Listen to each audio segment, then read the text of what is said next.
Dans l'effervescence qui a marqué l'accueil du chef de l'État, Félix-Antoine Tshisekedi Tshilombo, le jeudi dernier, un des véhicules de l'escorte présidentielle avait heurté un taxi-motard et son passager incrusté dans les cortèges.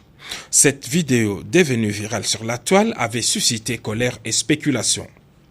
Plus de peur que de mal, les deux accidentés, acheminés à l'hôpital le même jour par les services médicaux présidentiels, s'en sont sortis avec une fracture à la jambe pour l'un et des traumatismes pour l'autre. Jonathan Chitea, les motards, et Papi Bandala, reporter d'images au groupe Les Phares, bénéficient des soins appropriés chez HJ Hospital.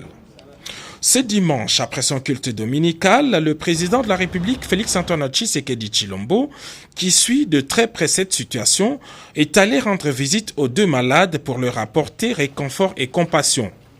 Au pavillon privé de HJ Hospital, Papi et Jonathan, visiblement émus, ont oublié leur douleur le temps d'échanger avec le président de la République. C'est la grâce, c'est Dieu qui a voulu que je sois en vie. Bon, la vie continue. Un mot pour le président de la République. Oh, il y a découragé.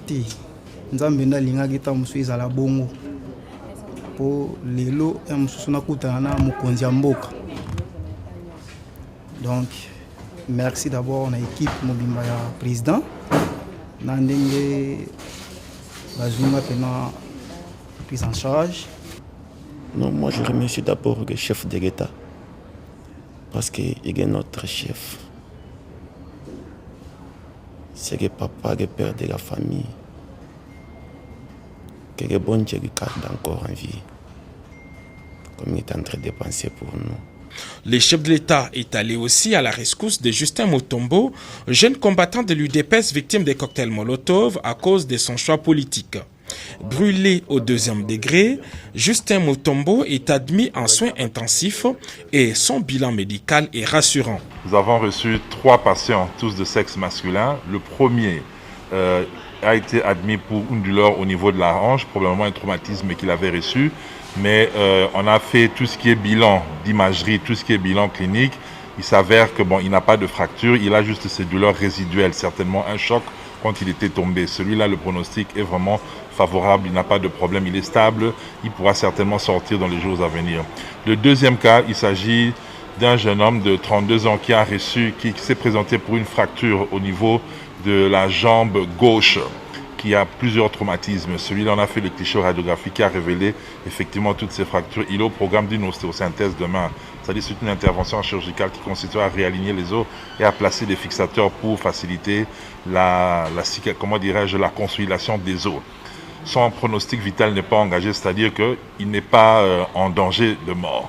Le troisième cas, il s'agit d'un jeune homme, je crois, de plus ou moins 28 ans, qui a été admis pour brûlure suite à un jet de cocktail Molotov, c'est-à-dire brûlure par essence.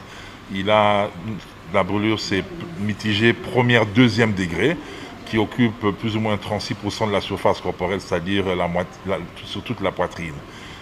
En ce moment, il est quand même stable. Il a reçu les premiers traitements, c'est-à-dire antalgiques, perfusion de liquides, antibiotiques et des pansements qu'on fait localement pour prévenir la survenue des infections et contrôler aussi les troubles électrolytiques, parce que quand quelqu'un est brûlé, il perd beaucoup de liquide, ce qui peut entraîner aussi sa mort. Donc de ce côté là-bas, il a été stabilisé, il a été mis en chambre d'isolement stérile et il va continuer à bénéficier de ce traitement jusqu'à ce qu'il va cicatriser totalement.